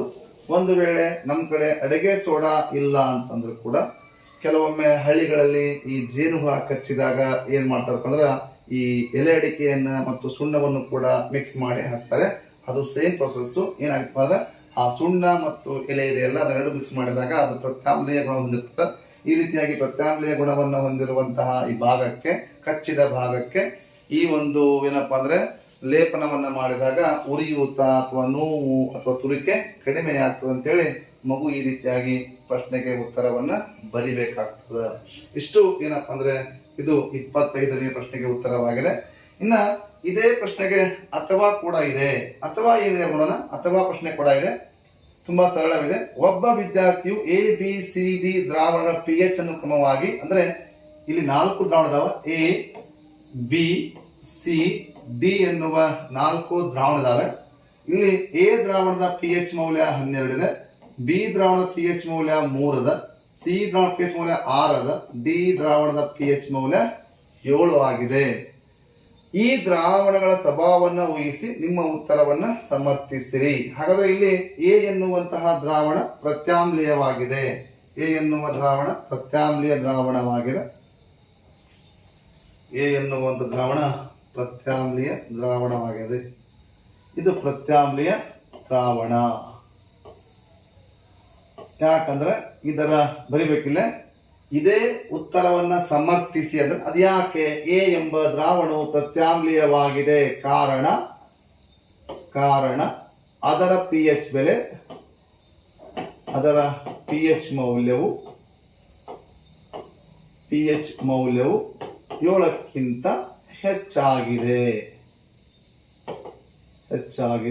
ಇದಕ್ಕೆ 1 ಹಾಕ್ಸು. ಇನ್ನ ಬಿ ಮತ್ತು ಸಿ ದ್ರಾವಣಗಳು, ಈ ದ್ರಾವಣಗಳು ಆಮ್ಲೀಯವಾಗಿವೆ, ಆಮ್ಲೀಯ ದ್ರಾವಣಗಳಾಗಿವೆ.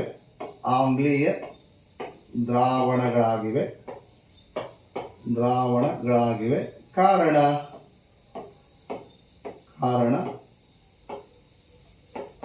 ಅವುಗಳ pH ಬೆಲೆ 7ಕ್ಕಿಂತ ಕಡಿಮೆ ಇದೆ.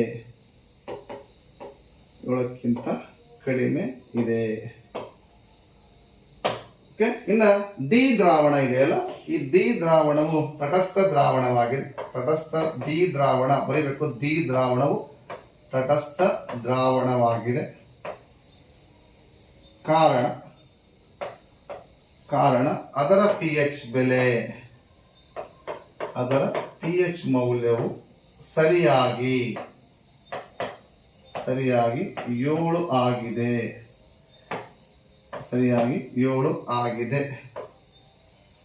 ಇಷ್ಟು ಬರ್ತದೆ 3 ಅಂಕ. ಎಲ್ಲೋ ಒಂದ್ ಕಡೆ ಈ ಒಂದು ರಸಾಯನ ವಿಜ್ಞಾನ ನೋಡಿದಾಗ ಪ್ರಶ್ನೆ ಪತ್ರಿಕೆ ಅಷ್ಟೊಂದು ಅನ್ವಯಿಕ ಪ್ರಶ್ನೆಗಳು ಇಲ್ಲ.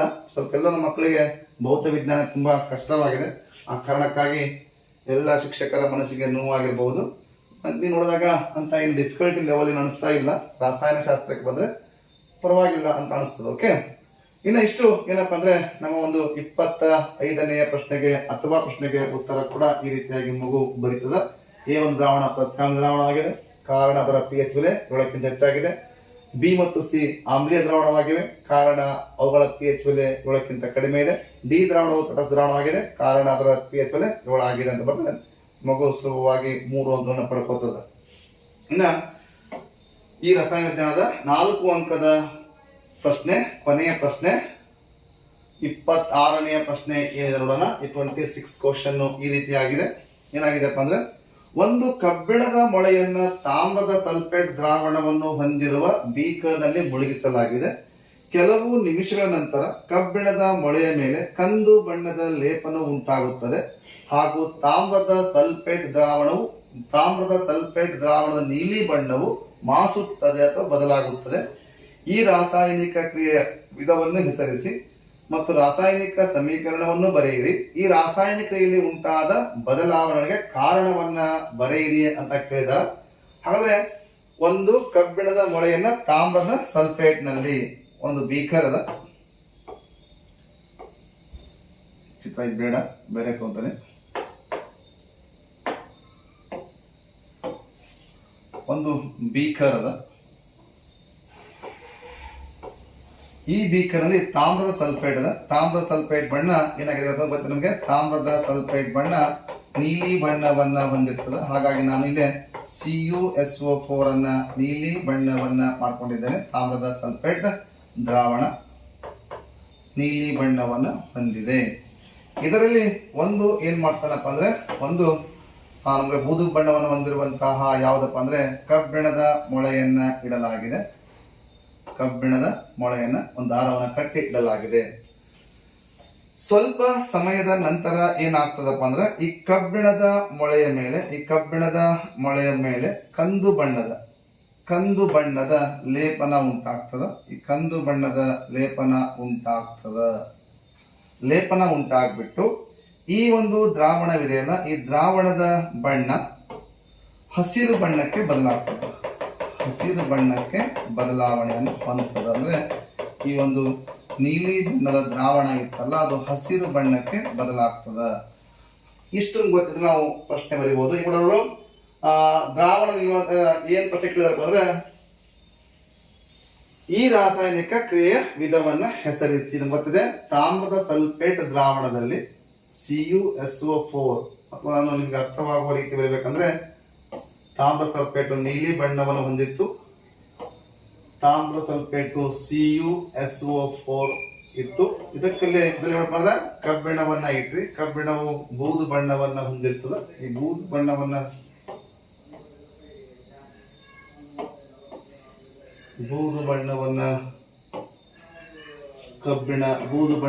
ಕಬ್ಬಿಣವನ್ನ ಇಟ್ರಿ.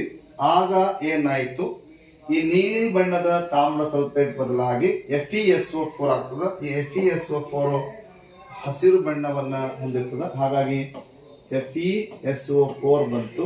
ಪ್ಲಸ್ ಏನ್ ಬಂದದಪ್ಪ ಅಂದ್ರೆ Cu, ಅಂದ್ರೆ Cu ಬಂದಿದೆ. ಕಂದು ಬಣ್ಣದ Cu ಎನ್ನುವಂತ ಒಂದು ಲೇಪನ ತಾಮ್ರದ ಕಬ್ಬಿಣದ ಮಳೆ ಮೇಲೆ ಆಗಿದೆ.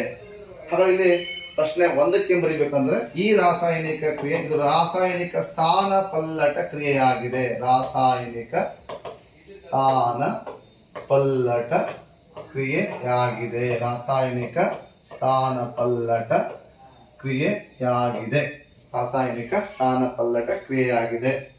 ಮತ್ತು ರಾಸಾಯನಿಕ ಸಮೀಕರಣವನ್ನ ಬನ್ನಿ ಕೇಳಿದಾರ, ತಾಮ್ರ ಸಲ್ಫೇಟ್ ಜಲೀಯ ಅಂತ ಬರೀಬೇಕು, AQ ಅಥವಾ ಜಲೀಯ ದ್ರಾವಣ. ಕಬ್ಬಿಣ ಏನಪ್ಪ ಅಂದ್ರೆ ಘನ ವಸ್ತು ಆಗ್ಯದ. ಇಲ್ಲಿ ಕೂಡ ಕಬ್ಬಿಣದ ಸಲ್ಫೇಟ್ ಒಂದು ಜಲೀಯ ದ್ರಾವಣ ಆಗಿರ್ತದೆ. ಇದು ಕೂಡ ಸಾಲಿಡ್ ಅಥವಾ ಘನ ರೂಪದಲ್ಲಿದೆ. ಈ ಒಂದು ರಾಸಾಯನಿಕ ಸಮೀಕರಣವನ್ನು ಬರೀಬೇಕು. ಇದು ಮೊದಲನೆಯ ಪ್ರಶ್ನೆಗೆ ಉತ್ತರ ಆಗಿರ್ತದೆ. ಇನ್ನ ಈ ರಾಸಾಯನಿಕ ಕ್ರಿಯೆಯಲ್ಲಿ ಉಂಟಾಗುವ ಬದಲಾವಣೆಗಳ ಕಾರಣವೇನು ಅಂತ ಕೇಳಿದರೆ, ಎರಡನೆಯ ಪ್ರಶ್ನೆ ಕೂಡ ಇದೆ. ಈ ಕ್ರಿಯೆಯಲ್ಲಿ ಬರೀಬೇಕು,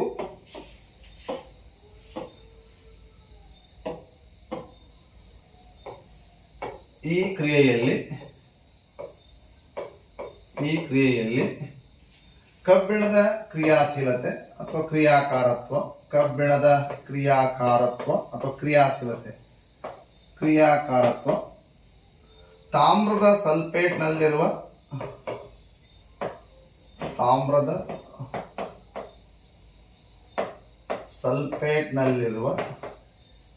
ಈ ಕ್ರಿಯೆಯಲ್ಲಿ ಕಬ್ಬಿಣದ ಕ್ರಿಯಾಕಾರತ್ವ ತಾಮ್ರ ಸಲ್ಫೇಟ್ನಲ್ಲಿರುವ ತಾಮ್ರಕ್ಕಿಂತ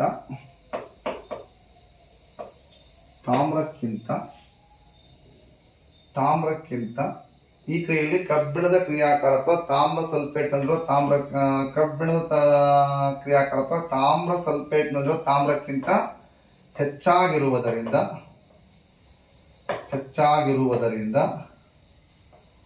ಈ ಕಬ್ಬಿಣದ ಲೋಹವು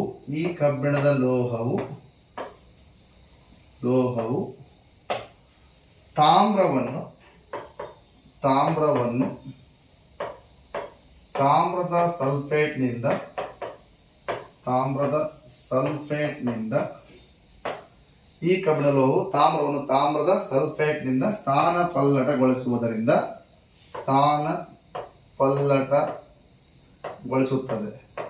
ಸ್ಥಾನಪಲ್ಲಟಗೊಳಿಸಿ ಅದು ಕಬ್ಬಿಣದ ಸಲ್ಫೇಟ್ ಆಗುತ್ತದೆ. ಕಬ್ಬಿಣ ಸಲ್ಫೇಟನ್ನು ಉಂಟು ಮಾಡುತ್ತದೆ. ಕಬ್ಬಿಣದ ಸಲ್ಫೇಟನ್ನು ಉಂಟು ಮಾಡುತ್ತದೆ. ಇದರಿಂದ ನೀಲಿ ಬಣ್ಣದ ದ್ರಾವಣವು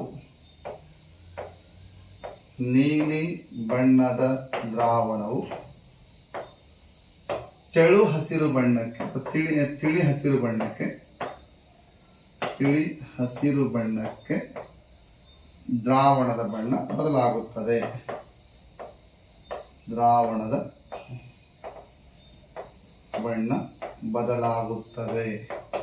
ಇಷ್ಟು ಮಗು ಉತ್ತರವನ್ನ ಬರೀತು ಅಂದ್ರೆ ಅದಕ್ಕೆ 4 ಅಂಕಗಳು ತುಂಬಾ ಸುಲಭವಾಗಿ ಬರ್ತವೆ ಅಂತ ನಾವು ಈ ರೀತಿಯಾಗಿ ಮಗುವಿಗೆ ಪ್ರಶ್ನೆಗಳಿಗೆ ಉತ್ತರವನ್ನ ಬರಲಿಕ್ಕೆ ಹೇಳಲಾಗ್ತದೆ. ಇಲ್ಲಿಗೆ ನಮ್ಮ ರಸಾಯನ ವಿಜ್ಞಾನದ ಪ್ರಶ್ನೆಗಳು ಮುಗಿದು. ಹಾಗಾದ್ರೆ ಇಲ್ಲಿಯವರೆಗೂ ನಾವು ರಸಾಯನ ವಿಜ್ಞಾನಕ್ಕೆ ಸಂಬಂಧಪಟ್ಟಂತಹ ಪ್ರಶ್ನೆಗಳಿಗೆ ಉತ್ತರವನ್ನ ಹೇಗೆ ಬರಿಬೇಕು ಅನ್ನುವುದನ್ನ ತಿಳಿದುಕೊಂಡೆವು. ಹಾಗಾದ್ರೆ ಮುಂದಿನ ಒಂದು ವಿಡಿಯೋದಲ್ಲಿ ಈ ಜೀವ ವಿಜ್ಞಾನಕ್ಕೆ ಸಂಬಂಧಪಟ್ಟಂತಹ ಪ್ರಶ್ನೆಗಳಿಗೆ ಉತ್ತರವನ್ನ ಯಾವ ರೀತಿಯಾಗಿ ಬರಿಬೇಕು ಅನ್ನೋದನ್ನ ನೋಡೋಣ. ಹಾಗಾದ್ರೆ ಈ ಒಂದು ವಿಡಿಯೋ ನಿಮಗೆ ಇಷ್ಟವಾಗಿದ್ದಲ್ಲಿ ತಪ್ಪದೆ ಲೈಕ್ ಮಾಡಿ, ಹಾಗೆ ನನ್ನ ಸೈನ್ಸ್ ಎಕ್ಸ್ಪೆರಿಮೆಂಟ್ ಬೈ ಗಿರೀಶ್ ಅನ್ನುವಂತಹ ಚಾನಲ್ಗೆ ತಾವೆಲ್ಲರೂ ತಪ್ಪದೆ ಸಬ್ಸ್ಕ್ರೈಬರ್ ಆಗಿ ಎಂದು ಕೇಳಿಕೊಳ್ಳುತ್ತಾ ಮತ್ತೊಮ್ಮೆ ತಮಗೆಲ್ಲರಿಗೂ ಶುಭರಾತ್ರಿ. ಧನ್ಯವಾದಗಳು. Thank you one and all.